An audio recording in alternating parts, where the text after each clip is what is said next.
Hi, good evening. Today is May 26th. S&P 500 and NASDAQ both traded in a very narrow range today. Boring day. 4,200 has been rejected quite a few times overnight, and we sold off on the open to 4180 level. It was tested yesterday at the close and today again, and so far it held. And we've seen the price bounce out around this level many times. So as long as this level holds, I would say it's bullish. But if the level breaks, then I wouldn't be surprised that we could easily go to the infamous SOJA level, 4150, and maybe even 4120. And I personally have no idea which way it breaks, but to me, it looks a little bearish. And my bias personally is that we trade a little lower. But like I said, I could be wrong. We will see. Russell was very strong today, and I think that's what held the whole market up. Russell was up almost 2% today. It was a pretty much straight up day. And it's also kind of, Russell has been in general, if you look at the daily chart, it's been in a very, very long trading range for almost the whole year. And so now it's trying to break up. And if it does, it will bring the whole market with it as well. But if it doesn't, so, there's not much for me to say. And do you see anything interesting there? Well, the thing that I think is really interesting is watching some of the rotation back into some of the momentum stocks, Right. with kind of the ETF that's momentum ETF of the year is the ARK Innovation Fund. Right, and you did mention it like I think a week or so back that has been getting so much negative publicity that it probably was time to look at it on the long side. It's it was way off its high from it was above, it was near 150 156 Right. earlier this year, just in February, and it dipped below all the way down to something like 95 this last few weeks, and so it was off its high by 35-40%, kind of like a Bitcoin pullback, a pretty big pullback.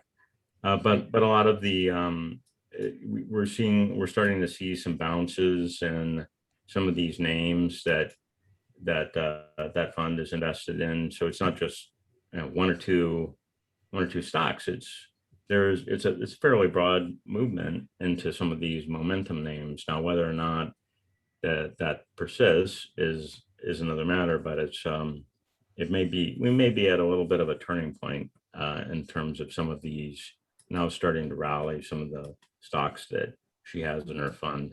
And Bitcoin today had some news that Iran banned Bitcoin mining because some cities suffered blackouts and power shortages. And it's kind of interesting because a few days ago, I read that mosques apparently get free electricity from the government. So they were often used to mine Bitcoin. So I guess they're trying to put a stop to this, at least temporarily. Like Iranian capital and other major cities faced daily power outage. So what can you blame? Of course, Bitcoin, right? Even though Iran is in the top 10 of Bitcoin mining facilities worldwide, they only produce 4.5% around of mining, versus China is around 70%, which to me seems quite a huge number for China. Right, and it's because the power is heavily subsidized there, and it's practically free in some parts of the country, and that's why it's also, you can bribe the officials and run a giant Bitcoin farm in some abandoned factory or factory building, and everyone looks the other way. So that's not the case in some countries where you can get away with that sort of thing. But that's where a lot of it's happening. But right, and Bitcoin still seems to be trading in that range of the original first large candle that sell-off that happened. Right, and I think it's actually have been a bit encouraged by the action. I think that it's still below the 200-day moving average. It did tap it a little bit earlier today and has pulled back from that. And we did have a red candle for a little bit today, but it's green again. And same with Ethereum, where it's a little bit maybe more bullish. It's just underneath its 50-day moving average, and it's also under some support that's just at about 2,900, 29.25, I think. And so the or resistance area. So I would expect this for it to start to just have this kind of resistance and not really punch too much higher in the very near term. But I could be wrong. It could go right through. But I think what a lot of people are expecting right now is more of a grind up to work off some of the overbought condition that still exists in some parts of crypto. Right. And Ethereum seems to me to be getting more and more popular. The volume of trading in Ethereum has exploded recently compared to Bitcoin and in the last months. And it seems that people like Carl Icahn, for example, he said he all of a sudden is interested in crypto. And well, yesterday, the day before, we were talking about Ray Dalio and many other managers who were before, money managers who before were saying, crypto is not really serious. Now, all of a sudden, are themselves very serious about crypto. So I feel like it's this whole consensus opinion has been changed dramatically. And I think those are the people who probably are buying that sell-off, taking this opportunity to join the movement. Right. Well, I think it was a very attractive price, even though we were at that level just back in March. It was an attractive price because a lot of some uncertainties have been worked out here with regard to EIP 1559, which will change the fee structure, and then also the merge to proof of stake, which will happen probably late this year or early next year. But I think I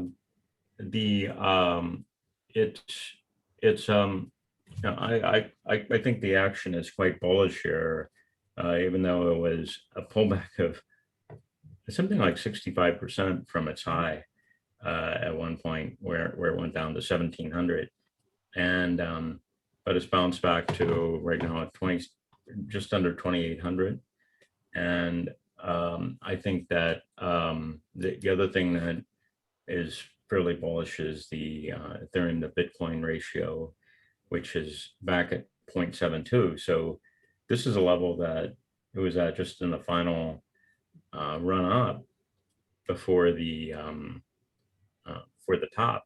So it's at a level that's very it's indicating that there's the buying, and there's more support for this.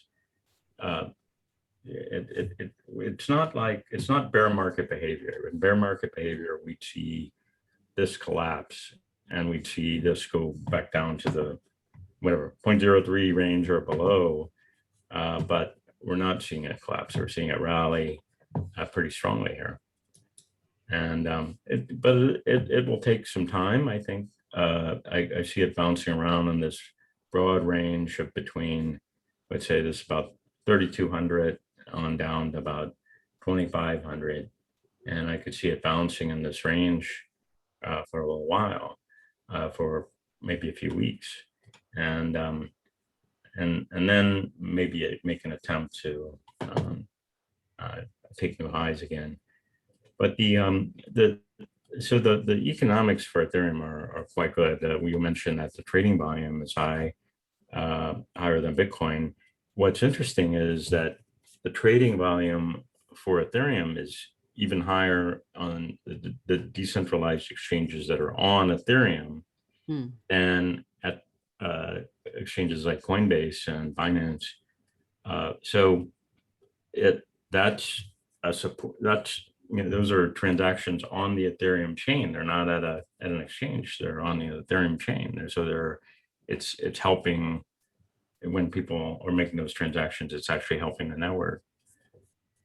but the thing that is interesting, I think, is we've had some really big rallies in some of the decentralized finance names. I just mentioned, the biggest exchange that where I don't have, yeah, I have a chart here. Uniswap is the biggest exchange on Ethereum. And then there are others, of course, and there are ones that are on like the Binance smart chain, but such as SushiSwap, but some of these decentralized finance names like Uniswap and ChainLink and Yearn have rallied really nicely off their lows as well. They collapsed even further than Bitcoin or Ethereum in many cases. Right, it's like 70% sell-off. Right, it's just amazing. So this is ChainLink, which is a decentralized price, like an Oracle. So it would take things like price data and actually put them on the chain so that exchanges can work properly and so on, and clear at the right price. And so it's an important part of the overall puzzle. But it was a case of liquidations and then just fear. You've got there are a lot of unlike in the stock market where it's dominated by institutions. It's still dominated by retail here, and it's also a younger trader group, and I think they tend to maybe let the emotions overwhelm them a bit sometimes. Or use high leverage as well. Right. Well, that's kind of part of the emotional, maybe not balancing, not being a little bit stoic, which is what you need to be when you're a trader, and not get swept up in either the euphoria or the fear. And but yeah, so something like a Dogecoin is just an indication of that, where it's actually not been rallying that much, unlike Ethereum and maybe Bitcoin to some degree. Some of these others have rallied really pretty nicely back, but it's sort of dropped, and I hope it is its heyday is over for the time being. It would cool off the market a little bit. Right, and I'm not sure if you have seen that GME stock today was up around 15% and was similar double digit yesterday, because apparently they are opening up an NFT department or something. I'm not exactly sure what that means and how it relates to their okay, so NFTs are, what that is a non-fungible token, but what it is it represents a unique property. So it could be anything. It could, although the main use case has been things like art and music that someone is selling as an NFT, it could really be anything that's unique, of unique value. So there, for example, there is a company called Realty that tokenizes like rental real estate, like rental houses, and sells shares in them on the Ethereum blockchain. And that's not an NFT, but what they're doing, what GameStop is doing, is like properties in a game. Like if you have whatever, some sort of special sword or something like that, if you're a gamer, could have real value, and that's monetary value, right? You had to do XYZ to get it, or you maybe even had to pay for it, and then you could sell it on this NFT exchange that's game specific. Right. And there are ones that already exist like that, but I think GameStop will have a lot of credibility in that space, and so it'll be it's like monetizing gaming. Is that what it is? It's exactly right. It's like, it could be something from Minecraft, for example, or whatever, any of the others, where you have some property that's unique. It's owned by you could transfer it to someone else, and it tokenizes that, allows the transfer to be done outside of the game. So within an exchange. And then the other thing that I think that people don't understand, that may not fully understand, is what that means by monetizing it and turning it into a token that has some monetary value, is then you could use it as collateral for lending or whatever. And so you could use it, you can use it in other ways within decentralized finance. Right. It's I think that's a very promising idea of whether the GME can make money of it or not. But and what is that I've heard? Sushi. I've heard recently, and you have mentioned it. What is that? Okay, so SushiSwap is a competitor to Uniswap, and it's on several exchanges. It's not just on Ethereum. So but SushiSwap, well, maybe the thing that distinguishes them is they pay very high rewards compared to what Uniswap does to the people that are liquidity providers on their exchange, and it's because they wanted to build an exchange from basically nothing, and so they heavily incentivized by giving out their sushi token to people that were liquidity providers. You make a little money as a liquidity provider. You can make pretty decent money at it, anywhere from like 10% per annum to could be 50%, depending on how actively something is traded. But they give out their token on top of whatever you're earning as a liquidity provider, basically a market maker. And so they are a very aggressive competitor against Uniswap. And when SushiSwap launched, I think it was maybe October of last year or something like that. Then there were, because of the overnight success of this, there were a whole set of competitors, everything from, like Sake Swap to Pancake Swap and Bunny Swap, and all these crazy ones that emerged on Binance, on the Binance chain. The thing is that you trade where there's liquidity. I mean, that's where anybody's going to trade, right? Right. So if I'm going to trade, I'll use Uniswap or maybe SushiSwap for certain things, but that's about it. I mean, if it's on chain, I could use an exchange and it would have pretty good liquidity no matter what. But these on chain ones, like some smaller exchange is going to have horrible liquidity, so you're not going to get a good price. There'll be big slippage.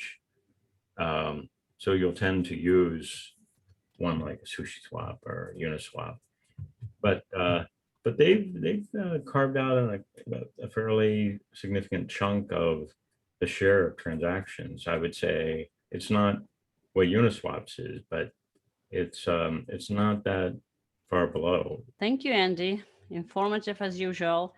And just a little announcement: we're not going to have a podcast on Friday, as it's a long weekend. But we will get together either Sunday or Monday and talk about what has happened with crypto and stuff. So thanks, and see you over the weekend.